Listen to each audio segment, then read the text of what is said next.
சீக்கிரம் வார்த்தையில எடுத்து சொல்லிட முடியாது. சங்க இலக்கியத்துல இந்த பாட்டுக்கு வந்துடுற நடுவர் சங்க இலக்கியத்துல பாட்டு பாடுமா நீங்க இல்ல இது நடுவரவே நீங்க இருக்கிற வேகம் எனக்கு புரியுது. ஆனாலும் ஒரு பாட்டை சொல்லிட்டு சொல்ல முடிஞ்சது அடுத்து அப்புறம் சொல்றேன். இந்த போர்க்களத்துல இருக்கிற இந்த காட்சி அழகா சொல்லுவாருங்க.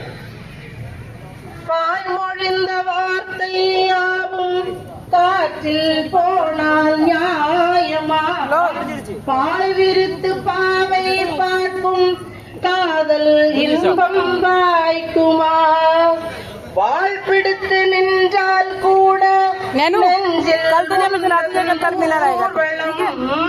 போர்க்களத்தில் சாய்ந்தால் கூட ஜீவன் உன்னை சேர்ந்திடும். कुछ और खिलाऊंगी दूरा पहनने पैरों में नहीं घूम रही है पहनना नहीं नैनू बाद में पहले पहन से அன்பே மறந்தாயோ மறப்பேன் என்றே நினைத்தாயோ वहाँ घूम के சுந்தரி கண்ணால் ஒரு சேதி சொல்லடி இந்நாள் நல்ல தேதி. वाह वाह वाह எப்படிதான் போர்க்களத்துல இருந்த கை தட்டன்னு நினைச்சா பாடுங்க, இதுக்கு மேல தட்டி இருக்கா இதுக்கு மேல பாட மாட்டேன்.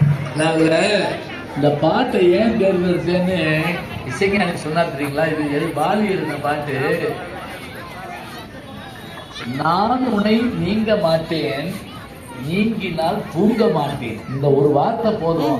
இதுதான் என்னை அந்த பாட்டை இசையமைக்க வச்சதுன்னு சொல்றாங்க. நான்